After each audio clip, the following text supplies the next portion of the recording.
Alright, let's go ahead and get started here. The narrator's going to talk for a bit, so I'll keep quiet. Robert, your father served the king and it won him only a Viking's killing blow. Your brother was wiser. He overthrew the king and took the crown for himself. Since his death, however, another weakling rules. But replacing the king will not be easy. You must choose to win the support of the dukes through bribes and any other means, or defeat them entirely and seize Paris for yourself.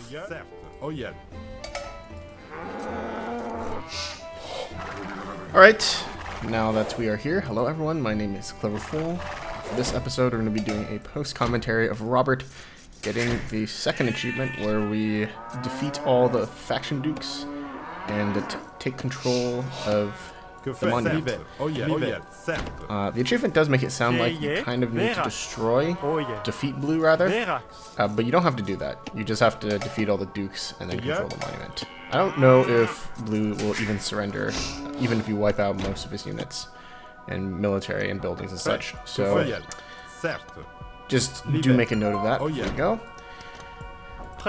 Now, we do have a time limit in this mission. It wasn't a big issue in the Alliance route, because you could easily make progress and kind of snowball by the end. But in this case, you have to fight everybody, and so time will be somewhat of an issue.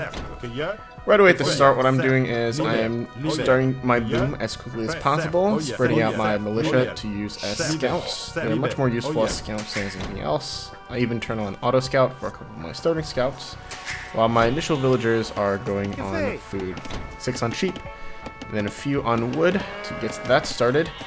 I like to put my first few on wood so that I have a good stockpile of that, so I can build buildings once we do a quick advance to the castle age. The first few villagers on wood can also jumpstart my dock, which will allow me to produce a few fishing ships to accelerate my development, as I am doing now. Meanwhile, my monk is scouting around on the map to pick up as many relics as possible. Well, actually, to amend that statement somewhat, my monk is walking around the map to pick up a good number of relics.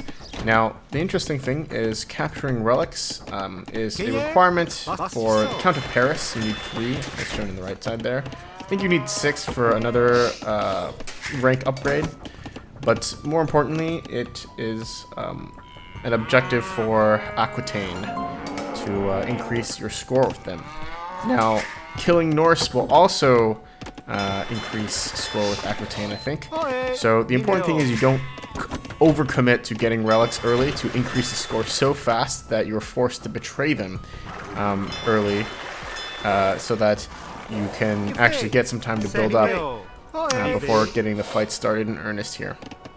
So just do be aware of that. I do think I end up picking up maybe 7 or 8 relics, something to that effect, so you can pick up a lot, but if you're really efficient with it, you can pick up 9, 10, even more, which is what I did in some of my earlier attempts, and it ended up backfiring on me because Aquitaine would just become my ally, and I wouldn't be able to get the achievement anymore, because you can't backstab a faction after they become your ally. So we got 90 minutes to become king, as it were. Lots of things to do. A marriage has been announced between 2 ducal houses. Just in time, we have a marriage being announced between 2 ducal houses here. It's Flanders and Gascony, so Flanders is orange in the far north, and Gascony is gray in the far south. They formed an alliance. What this means is that if I betray one, it'll betray, the other one will betray me. Or they will all declare war on me, rather.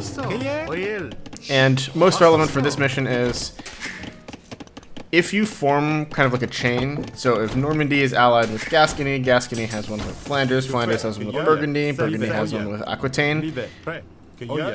Even though the alliances aren't completely intertwined, it's like a long line, right? So long as they're connected, it'll cause kind of a chain of betrayals to happen. And what I found is, in a vast majority of cases, by the time I'm ready to betray Aquitaine, all of the factions are embroiled in the graph, so that by betraying Aquitaine, I'm essentially betraying all the dukes. If this happens, once you betray all the dukes, or once all the dukes are kind of lined up in this way, there's not really much you can do. if you're going for the achievement, that is. And when it comes time to betray Aquitaine, you're going to have to just suck it up and take heat from all sides. Furthermore, once all the other factions are united against you, Blue will regard you as in rebellion, and they will start sending enemies or sending units to attack you as well. So you'll have lots of enemies on all sides. The key here is to achieve the Count of Paris rank as well as other ranks to get important bonuses unlocked from achieving these ranks to beef up your military so that you can easily and quickly roll over all the other factions with some really souped up paladins. I will mention the bonuses as we get them. To attain Count of Paris rank, we need to kill 100 Norse units, build a castle in Paris in the northwest side of their base, and to capture 3 relics, which we've already done in the feudal age with our monk who's been happily walking around here. I've also put a hefty number of my first villagers onto stone. Getting stone early on is very key. What I like to do here is I like to build my dock in the corner where you saw it just now, and then build my castle near the water over there as well, so that it is doing 2 things at once. It is warding off Norse raids early on, and it is also going to do a good amount of damage to the Navy. You contribute resources to other dukes to win their support. Once they fully support you, you will receive benefits such as unique technologies. They will also fight your enemies. Of course, this little tip is completely useless for us in this playthrough because we are going to trust no one and defeat them all militarily. So here I am sending some villagers off to gold as I advance to the castle age with 79 minutes remaining on the clock. Picking up some valuable wood techs as well. Not over-investing on the water. I went with 4 fishing ships, which seems to be a pretty solid number. Just get all the natural fish out of the way. There are a lot of relics in this southeastern area, as well as a lot of stone mines and gold mines. It's a fairly open space. I do recommend swinging town centers down in that direction when you start booming, so that you can keep mineral income going. Speaking of stone, I believe that market prices for stone were very cheap. I think the other factions are selling a lot of the stuff. I do think that in the latest patch, though, that was patched so that you couldn't abuse the stone price to tribute to your allies, or to your potential allies, to swing their favor to you too easily. Which is a bit of a shame, because having cheap access to stone lets you build a lot of castles, which a marriage has been announced between 2 ducal houses. Okay, not in the castle age yet, but we've got a raid from the Norse knocking down our outposts and spazzing out in general. Those guys are just gonna sit there and chill for a little bit after they take our outposts out.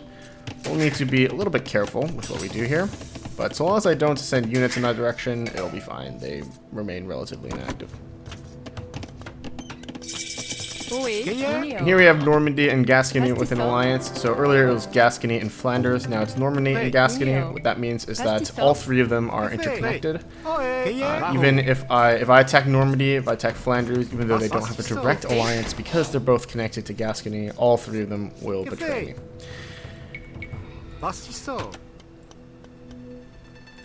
Now that I've reached the castle age, I'm training a couple of monks to pick up a few more relics here, building up a castle in the spot that I described earlier, saving up resources to get to the Imperial Age as well, and building some more housing to continue. Consider the alliances of rival dukes before fighting them.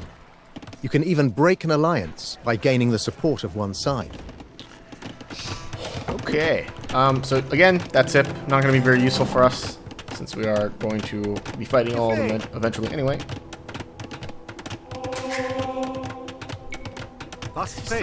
And I am building a university here now that I have the wood and a couple TCs out. That university is going to be useful for picking up murder holes so that our castle can take out melee units.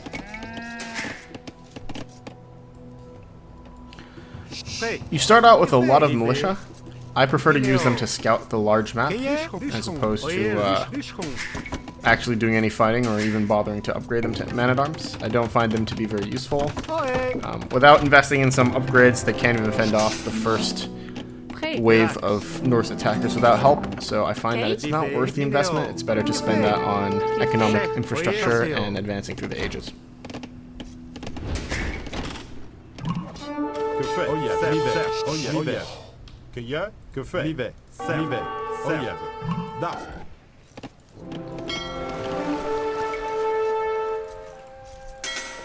Not too much to say here in the early going. Fishing ships are not entirely safe on the water because the Norse have so many long ships, long boats, long ships. Minéo, Vérac, Chasséo, Cueilleur, Livé, Pastisso, Pastisso.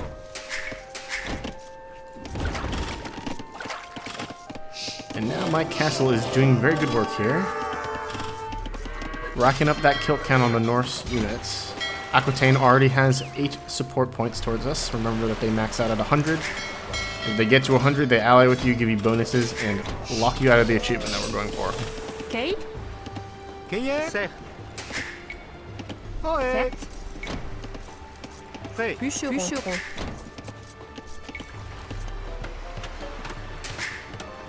Right, we've got Imperial Age queued up. I probably could have clicked up earlier if I wanted to, but there's no big rush while you're researching Castle Age techs. I'm also building a town center, like I mentioned earlier, down in the southeast, just for easier gold access.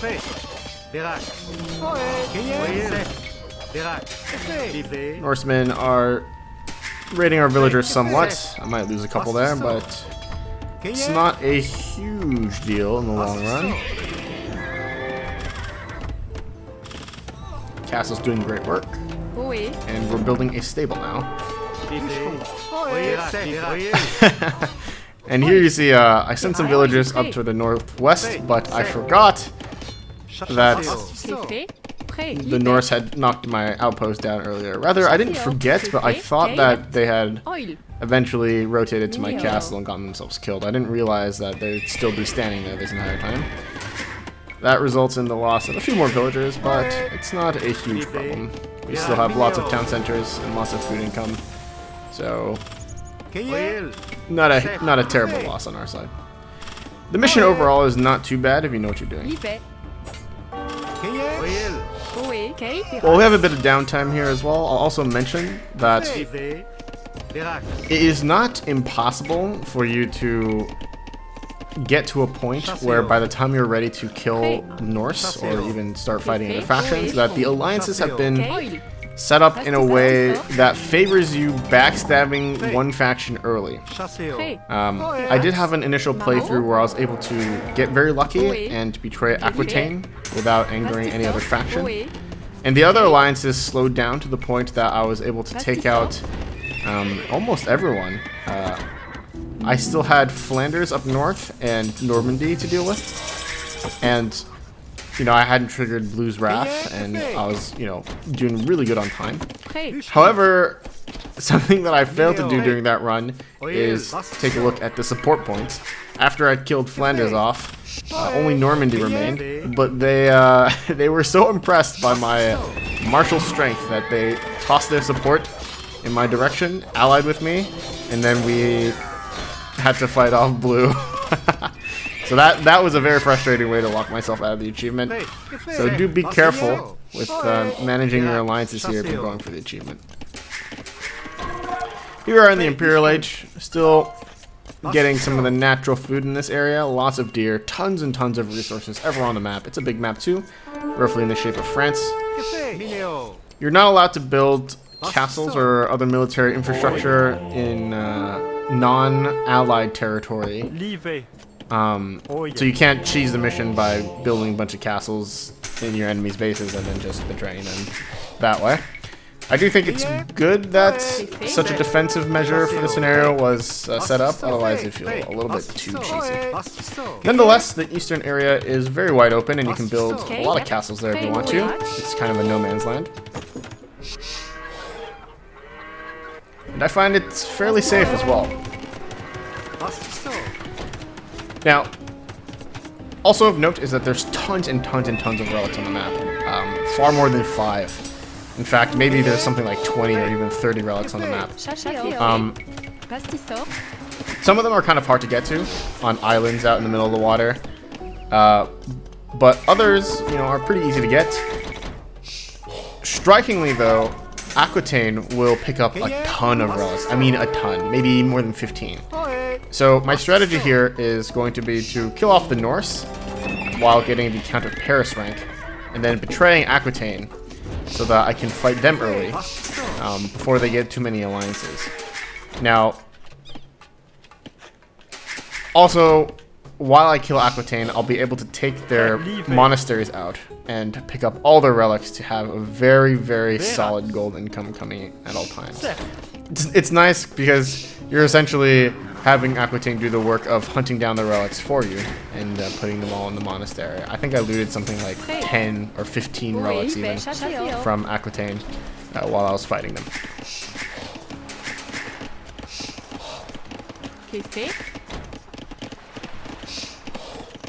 Hunting these deer, continue to boom. Just a nice little city sim here. I've already got paladin tech as well. This is our time to build a few more stables, pick up other related techs like chivalry. I'm starting to build trebuchets as well, though trebuchets aren't entirely necessary.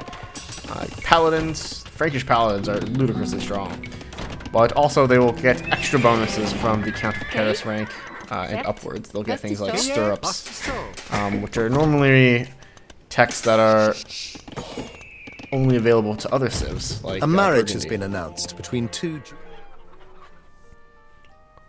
So here I'm just checking the alliances. Normandy, Gascony. houses. We've got Flanders and Burgundy. Now notably, I don't think Aquitaine is involved in any of them. So this is still a run that has the potential to be an early Aquitaine betray before everyone else betrays. But it's not strictly necessary.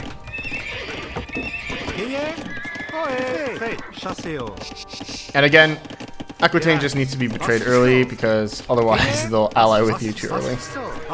I don't really see a way around it. I also don't suggest betraying too early on while the Norse are still alive, because you'll burn a lot of your early development and resources fighting off one faction as opposed to being strong enough to just step all over them. You know, I'm just picking up all the requisite blacksmith techs as well. Blast furnace, last tier barding armor.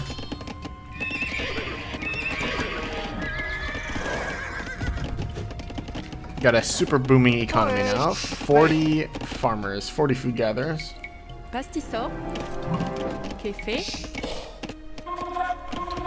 And also starting to wall off from my future enemies here. I like building a northwest wall where I'm doing it on screen now. To get a nice setup against Burgundy for later.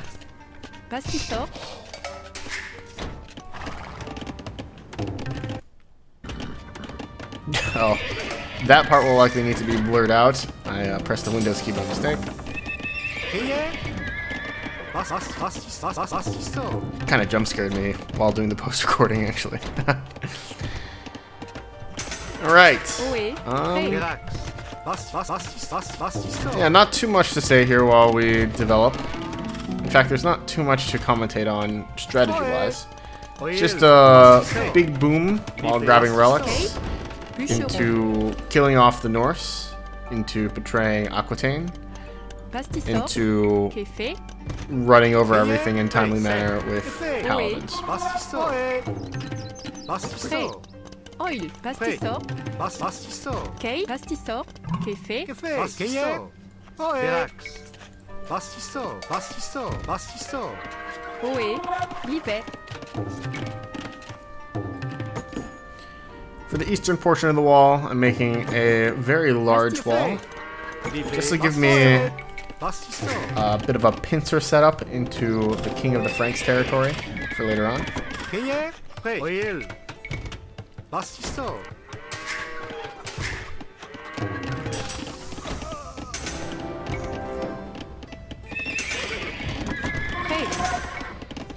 Pastisseau, café. Pastisseau. Okay. So, something else that I'm doing here, or rather not doing, is I'm not sending units to attack the Norse right away. And the reason why I'm doing this is because killing Norse units, I believe, gains approval with Aquitaine. And so it's actually bad to kill too many Norse units at the outset, because it'll accelerate the rate that they become your allies. That's sort of why I'm hanging back with these paladins and only attacking the raiding parties instead of going out and fighting slightly less efficient fights early on. By the time I'm coming in, I have pretty much fully upgraded paladins here with a solid production line going. So I'm going to run in, destroy a lot of their production units, destroy their, not production units, production buildings, get efficient kills, and then get out.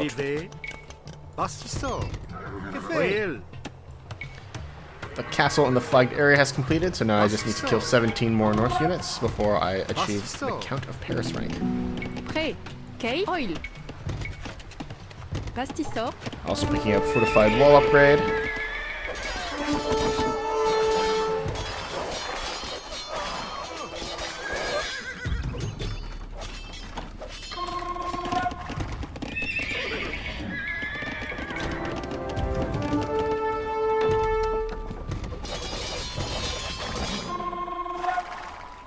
Fait.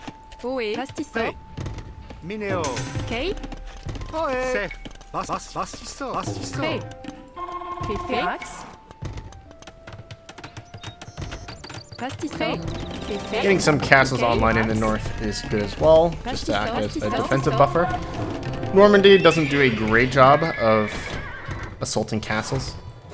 They have a couple of trebs, I believe, but nothing too substantial. So having castles on Normandy will kill a lot of their units for free, pretty much.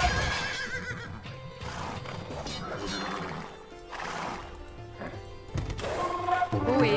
Hey, Verax. Pastisson. Kay. Pastisson. Fait. Oil. Pastisson. Prêt. Pastisson. Kay. Ohé. Mineo. For your service, the king has made you Count of Paris. This is only the beginning of your ambitions. Okay, strongholds and crenellations.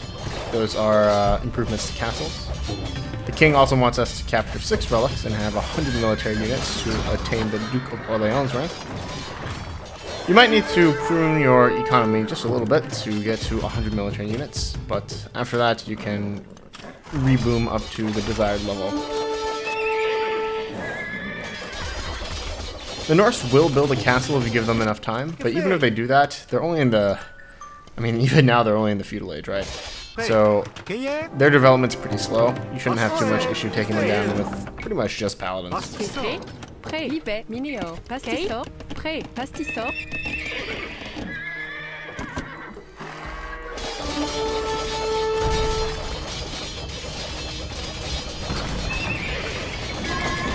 Ohé. Fait. Pastisson.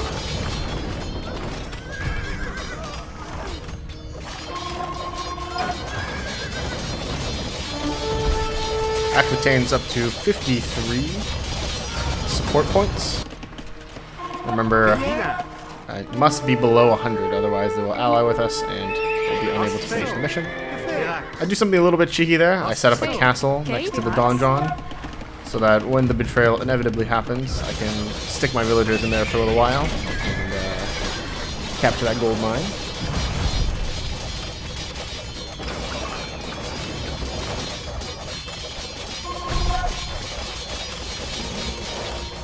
Fait. Certes. Mineo.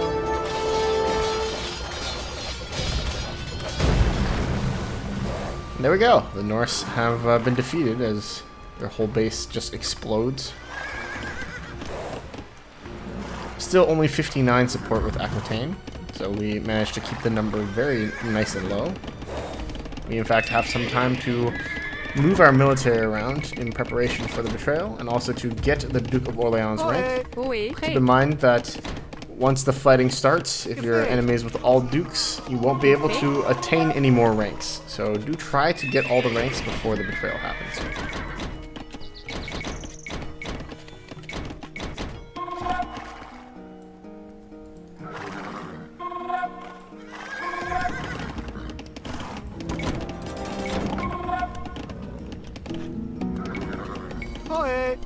Libé. Pastisson.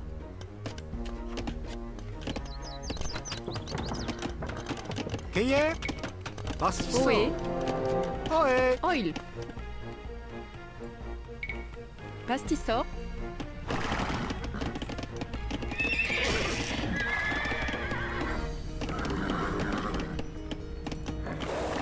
Last paladin's about to come out here to get to 100. A marriage has been announced between two ducal...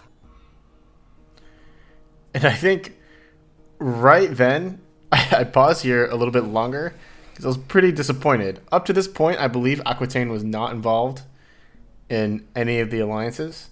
And right as I achieved the next rank, I think the final rank, they announced the alliance, which prevented me from doing a single Aquitaine betrayal. I was contemplating restarting this. For your continued service, the king has made you Duke of Orleans. And here you can see that we are getting halberd and stirrups. Now, now that I rewatched this, in fact, there is another dukedom, even after the one that we just completed. So I'm not too disappointed now. Stirrups and halberd are cavalry upgrades. They'll make your paladins super beefed up, even more beefed up than the standard Frankish paladin. The next rank involves defeating the Norse, which we've already taken care of, as well as owning 5 castles. So, to improve this strategy even more, and give yourself more time... For your exemplary service, the king has made you Duke of the Franks. There is only one title greater in all of Francia, and it will soon be yours. Cavalry with extra attack. There you go. Where was I saying? If you want to be like a super pro about it, you'll have the Norse defeated beforehand, and you'll also have 5 castles already built, so that you can kind of chain these remaining dukedoms really fast to stack your bonuses for an early betrayal, which can potentially catch out some factions out without alliances, right? Now the thing is, I'm not sure if factions can create alliances even after they start fighting you, so it could be in the end that it wasn't even relevant to miss the betrayal. Your enemy chose their friends well. Another duke joins the war. Your enemy chose their friends well. Another duke joins the war. Your enemy chose their friends well. Another duke joins the war. Your enemy chose their friends well. Another duke joins the war. By attacking all the dukes, you are considered by the king to be in rebellion. There is no going back. You must defeat all dukes and march on Paris. Your enemy chose their friends well. Another duke joins the war. Alright, lots of mayhem going on there, lots of talking, so I just decided to quiet down for a little bit and let him do his thing. You might have noticed a bit of lag there. That's what happens when a bunch of enemies change diplomacy stance with you at the same time. Also, very obnoxiously, the monks are just everywhere converting now, so get used to this noise.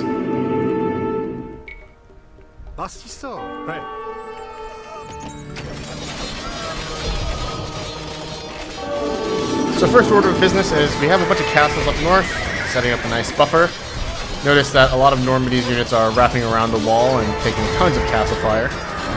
Meanwhile, we have a couple of trebs set up there to counter treb, knock down blue castles, as well as a strike force of paladins to sally forth and knock out trebs as well. Now, these paladins, once they are fully upgraded, are absolutely insane. We'll try to look for an opportunity to read out their stats, but it's something utterly ridiculous. It's like 9 pierce armor total.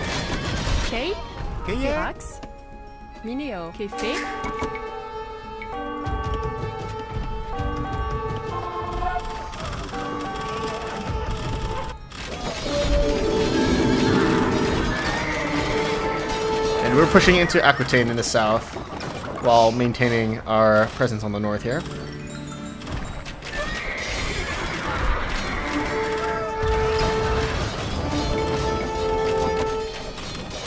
(14 plus 9), and there was 2 plus 4 and 3 plus 6 for armor. So, yeah, 23 attack.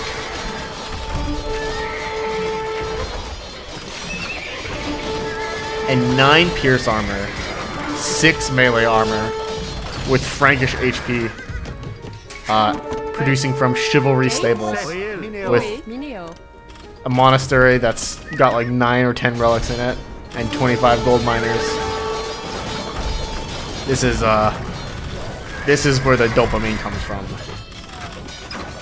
This is where the dopamine is.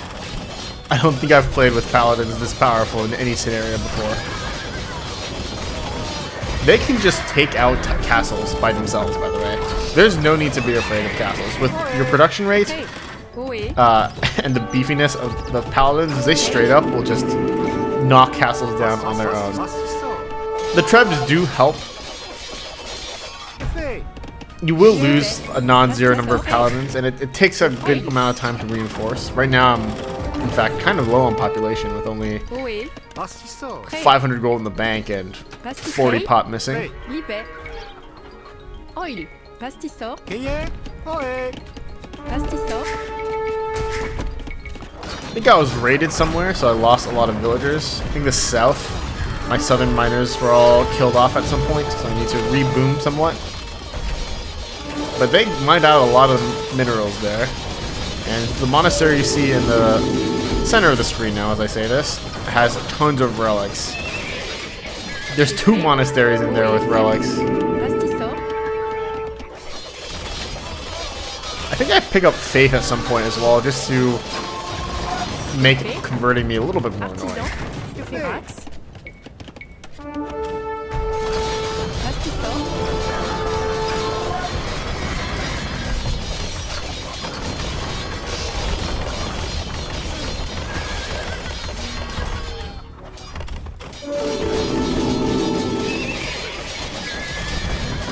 That monastery just popped out a bunch of relics.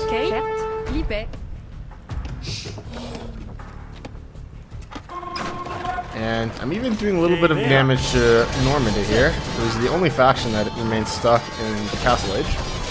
Yeah, on screen count the relics. That is 10 relics. Just sitting there out in the open. That other monastery, disappointingly, only had 1.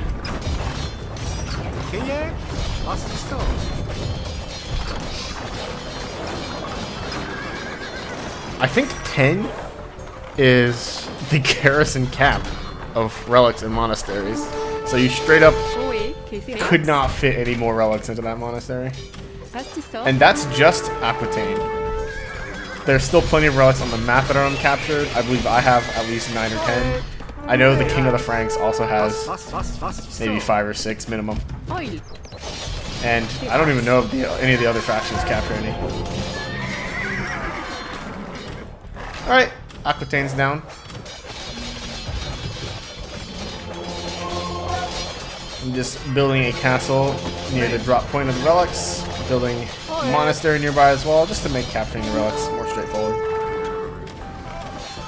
Time is of the essence, however. We still have 4 factions and a monument to defeat and capture, respectively. I think what I do next here is swing down to Gascony. Oye, Vera, oye, Vera, Sech, Live, Vera, oye, Live, Sech, Vera, oye, Live, Sech, Live, Vera, oye, Sech. Oe, Oil. Pastisor. Pastisor. Pré. Live. Mineo. Café. Caibe. Pastisor.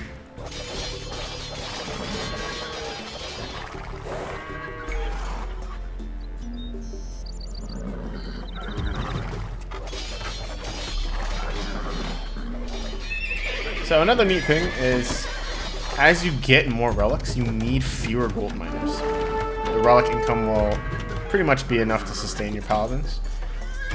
Since your paladins are so strong, you won't be losing them as often, so each bit of gold gets you much further. What this means is that you can start trimming the fat of the villagers in your economy. You don't need to train as many, you don't need more than 100 anymore. A nice slim 90 bill economy is more than enough to start stockpiling even more resources. This lets you have more military out on the field at once, which lets you kill enemies quicker, which allows you to snowball harder. There I am picking up faith.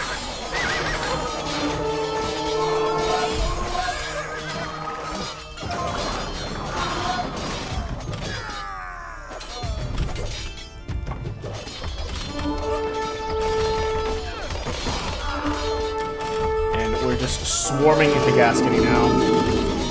Using paladins pretty much as house girls.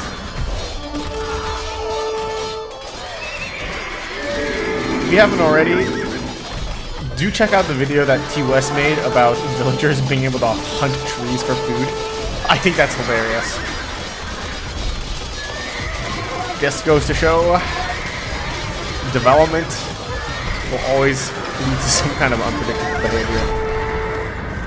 Now the good thing is at least it's a feature. Like I think the bug is caused as a result of feature work with the drop all command that we recently got.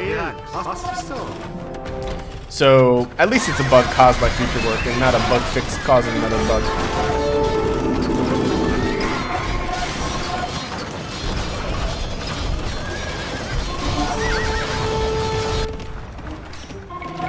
Also of note here, if you want to speed up your kills a little bit faster, I'm pretty sure killing town centers and castles will cause all the factions to surrender faster. You don't need to destroy every last building or kill every last unit.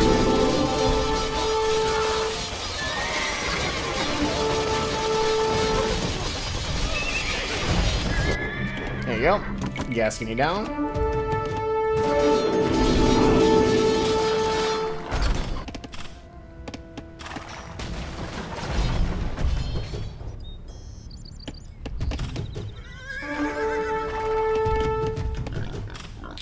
Now I'm starting to rotate northwards to take out Normandy.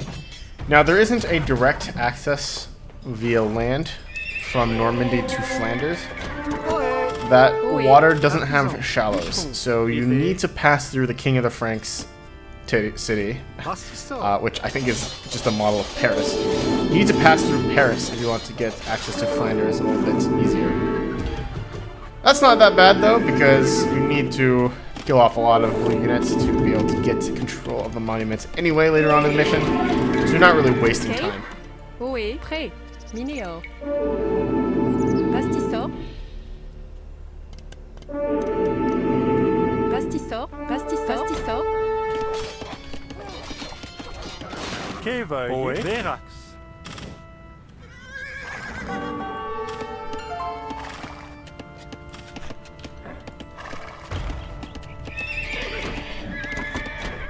Prêt. Kevo, Livé. Keye, oui. Are just retiring monks and other units that we don't need. Robert himself was gazing off into the cliffside, contemplating life, I suppose.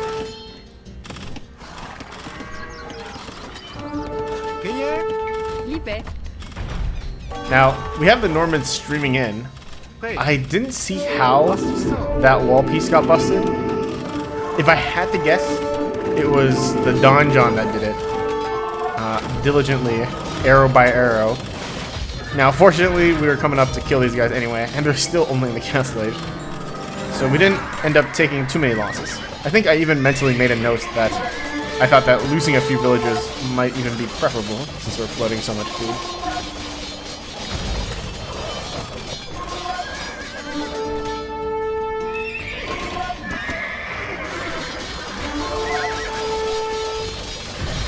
But yeah, with these buildings in Castle Age, they're getting deleted even faster than normal.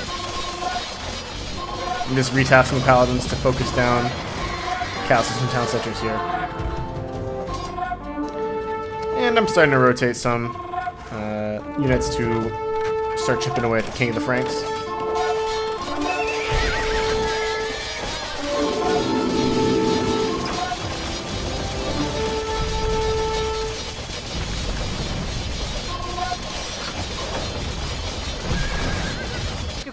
Kay, oil. Pastisor. Ohé, vilain. Café, prêt. Pastisor. Oui. Vilain.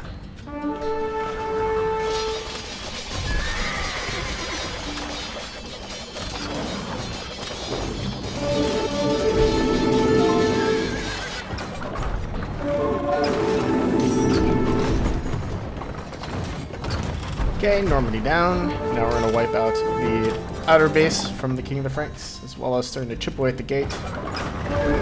He's progressing on a wide front, if not two fronts.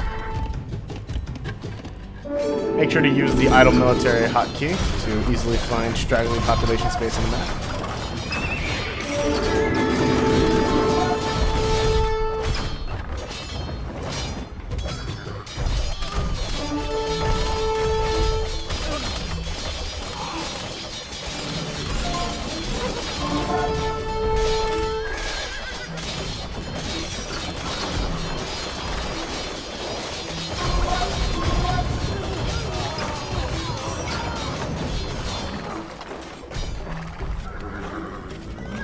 Again, I don't think blue will ever surrender, even if you completely wipe them out, unlike the other dukes who kind of surrender relatively quickly.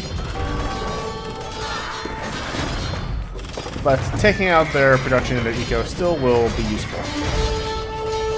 We've baited some of their Paris force out, but they're just wandering into our line of castles. Very exploitable AI here. They do look like they're starting to produce more units, however.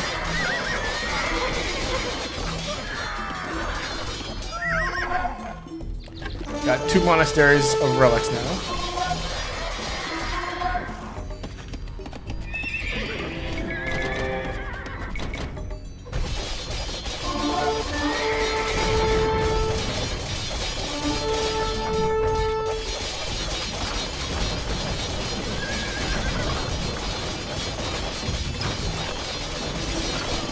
Four relics popping out of this monastery, and these paladins getting a little overeager and wandering into Burgundian territory.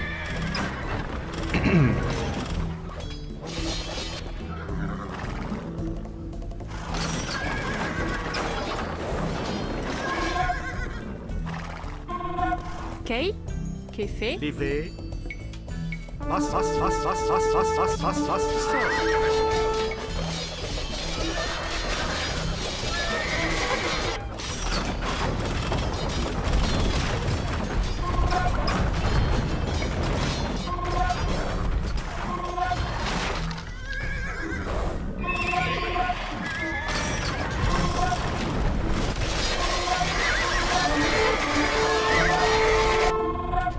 Fighting on extended fronts like this lets us burn down our own population so that we can replace them, while taking out the militaries of our foes. It's good to fight on multiple fronts like this.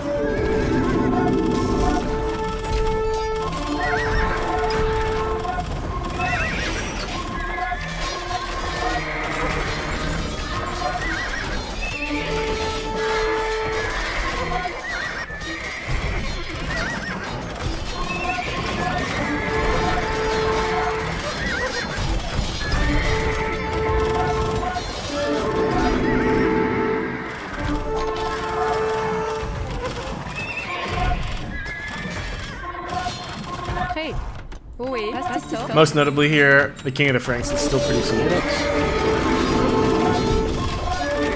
as is Burgundy. This is why I decided to make a bit of a harder push into blue, take out the production buildings. And that castle is a castle that we built ourselves, generating a lot of value for our foes, unfortunately.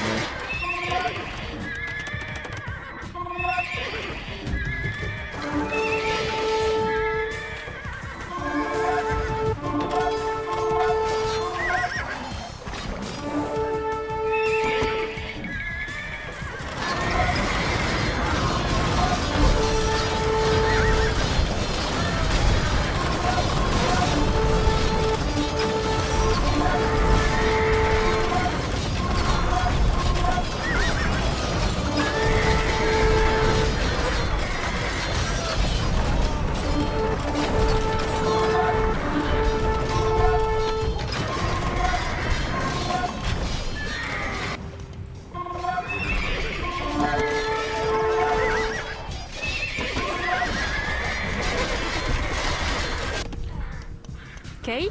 Alright, so while we're fighting on 2 fronts here, we realize that we only have Burgundy, the King of the Franks, and Flanders left on the field. And killing off Burgundy is very important. Their units are pretty strong. Fusilier, if left unchecked, will recharge their power attack and do good damage to your soldiers, even if they are fully souped.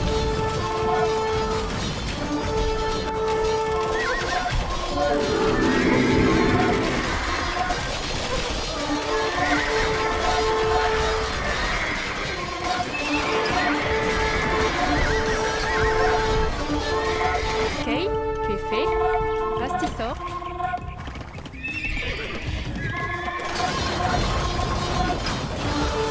Not even bothering to pick up relics anymore.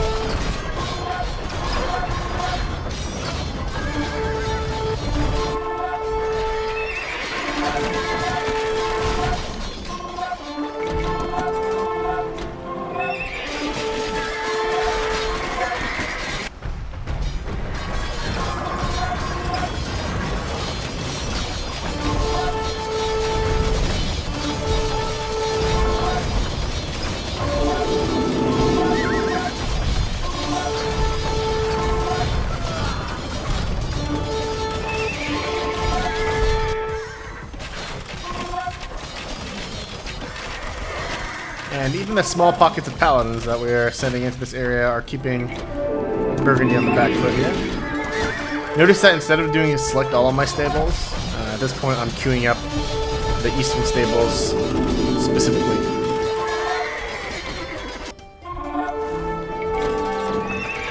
Now with 14 minutes left, my main concern is Flanders. I want to make sure that I get up there and defeat them on time. Notice that the King of the Franks will rebuild to the east. They won't be completely out of the fight, even if we retake Paris.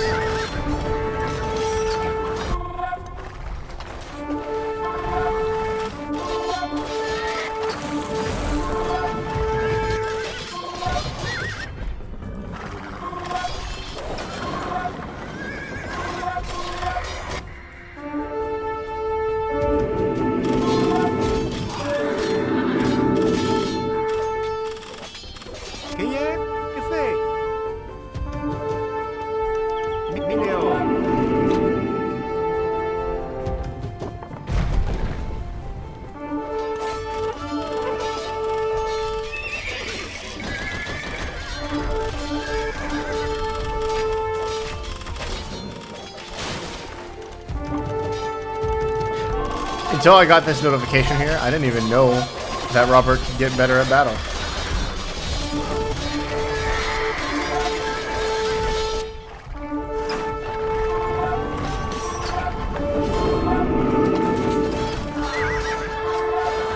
Flanders has got a bunch of Teutonic Knights. Those guys are pretty strong, but still no match to the Paladins.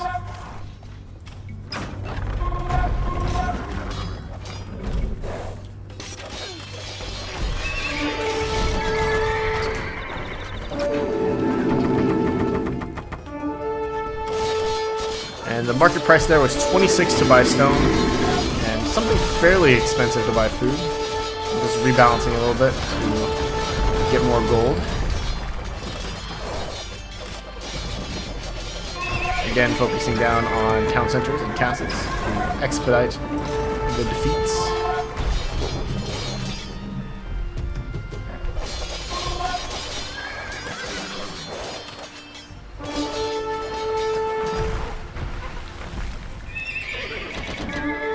But at this point, I was getting pretty happy. I was a little bit worried that we would have to defeat the King of the Franks here. But I decided to just focus on taking out Flanders first.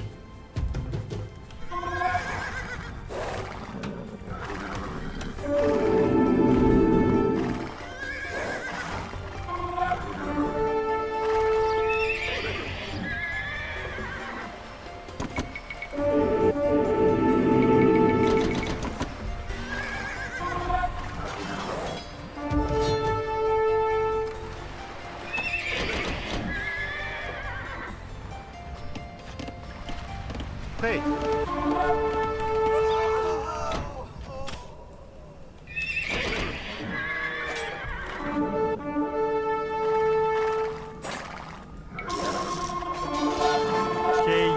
Vera, certes. Livet.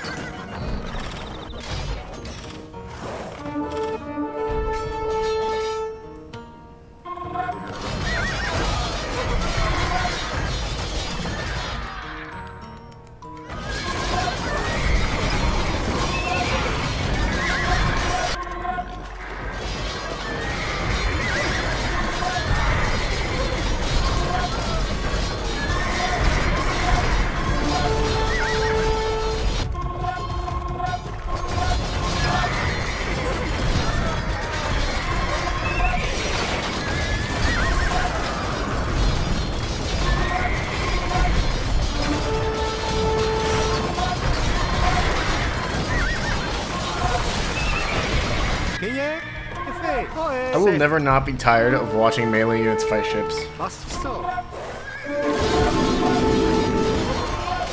Or I will never get tired. I do think it's funny.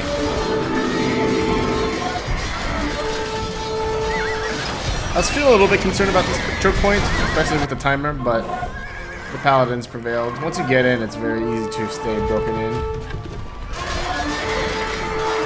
And the Flanders base is not that large.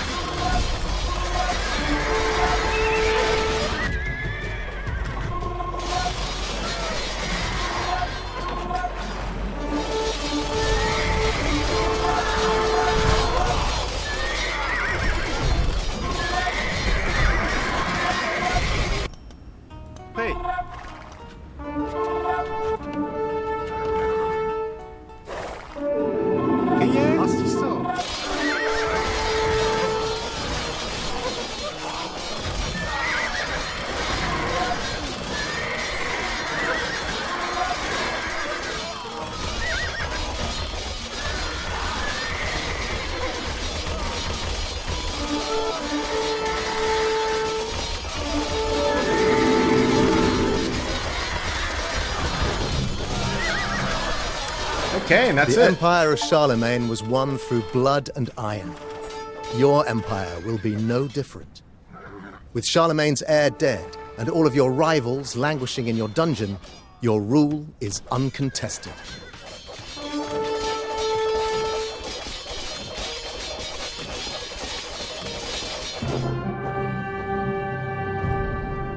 Robert was crowned king, but as the candle that burns brightest is the shortest lived, he died after only 1 year. He was killed in battle fighting the previous king and his Norman supporters. Nonetheless, his seizure of power changed France forever. Although 3 more descendants of Charlemagne would rule, that famous dynasty waned over the coming decades. The last of that house died in a hunting accident, allowing Robert's grandson to take the throne. Named Hugh, this grandson was called Capet. His dynasty would be known as the Capetians and rule France for 8 centuries.